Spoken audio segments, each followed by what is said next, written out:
Horsing Around, written and told by Kiefer Adams.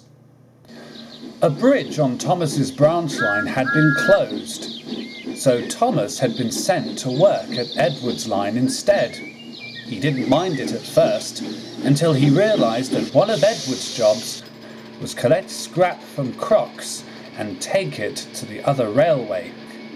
"I can't stand it," grumbled Thomas. He didn't like the idea of shunting scrap back and forth. One day, Edward lost patience.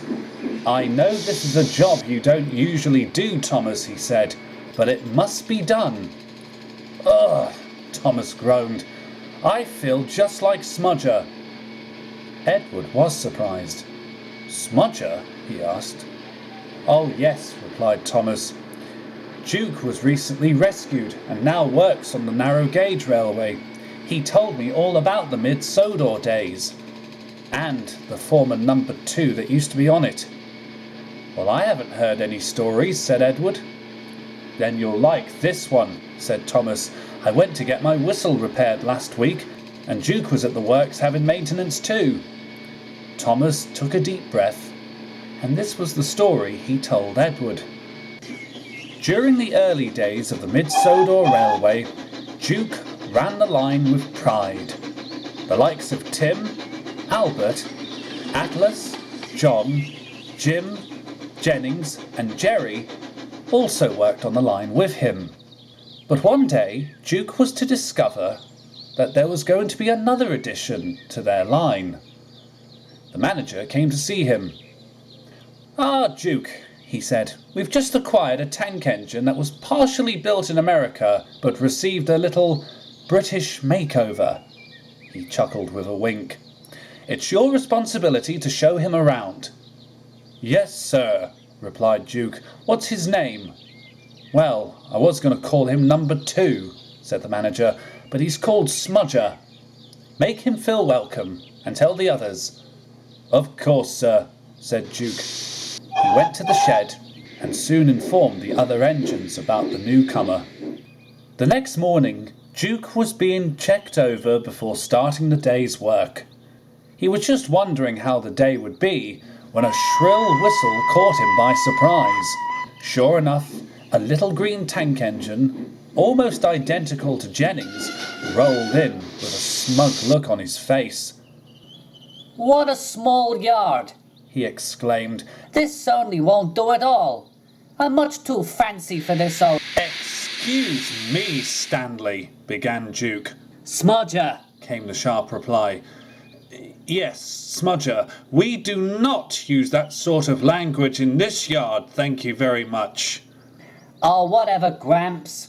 Now, let me get settled, and maybe you can bore me to death with your dull stories later." He scuttled away to the shed. Duke was furious. "How dare he growled as he went about his work. "Absolutely disgraceful. No respect." "Quite right, Duke," agreed John. "These engines don't learn." "He'd be lucky if he took the horse and cart," added Jerry. "Let's hope he doesn't," said Duke indignantly. Every engine on the Mid-Sodor Railway knows how important the horse and cart is. It is quite a clever train. It mostly consisted of a horse box and a guard's van. But recently a new type of truck had been made. It was a flatbed, modified to carry horse carts on it. So when the farmers could be dropped off to where they wanted to go, the cart, with the horse in the box, could travel along the train. Duke, Jim, Albert and John, being the most experienced engines, were in charge of this train. Sometimes Albert would easily break down with it. Jim and John often took it in turns, but Duke was the proudest of all. Unfortunately, Smudger was going to have a turn with the horse and cart, and he was not best pleased about it. When the day came, Smudger was told to report to the manager at the top station. "It's your turn for the horse and cart today, Smudger," he said. "Duke will show you what needs to be done." I'm not pulling a smelly old horse train if that's what you're thinking, retorted Smudger crossly. Don't talk back, interrupted the manager. That will be your only warning about this matter. The train is waiting for you in the yard. Fine. I'll do it the old fuddy-duddy's way, Smudger grumbled, and he puffed crossly away. Duke was waiting with the horse and cart, and the horse for it had only just gone in the box when Smudger banged the train angrily. Do be careful, scolded Duke. Yeah, whatever. Let's get this over with. Duke tried to explain how the horse and cart was dealt with, but Smudger didn't listen. He just wanted to get a new job out of the way so he could go back to the ones he was getting comfortable with, like shunting trucks and fetching coaches. When of course he wasn't derailing, Smudger took off like a green rocket and shot down the line. Duke angrily rolled his eyes. Smudger bucketed along the line. The horse and cart rattled behind him. This is too easy, he boasted. What does old Dookie know about taking care? If Smudger hadn't been so careless, he wouldn't have heard a rattling from behind. He had biffed the train so hard that the door of the horse box had opened.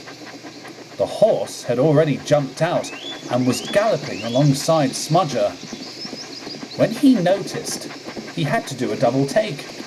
Where did you come from? He spluttered. Then everything happened at once.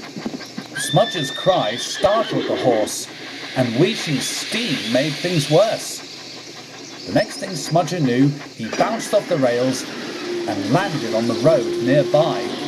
The flatbed toppled behind him, and the horse cart fell clean off. The ropes connecting it to the truck broke, and as it toppled to its side, one of its wheels broke to pieces. Oh dear, groaned Smudger. It took Smudger's crew, the guard and the farmer to calm the horse down. Duke, who was not surprised that such an accident had happened, went to rescue Smudger, who was then scolded severely by the manager. That was quite an interesting story, Thomas, said Edward. But someone not doing a job they like. Does that sound familiar? Thomas blushed slightly. You're right, Edward. I'm really sorry. I like working on your branch line, and I shouldn't have been cross about the scrap trains. That evening, Thomas and Edward returned to Tidmouth Sheds. Do you know why Crocs is important to me, Thomas? asked Edward. No, why? It's where I rescued Trevor, said Edward, and since then the scrapyard has been a special place to me. I understand that now, said Thomas, and I promise, until the bridge on my branch line is open, I will never horse around there again. Or you'll be like Smudger, chuckled Edward. Thomas and Edward smiled in the setting sun. Even Thomas was secretly pleased that he certainly wouldn't be like Smudger at all.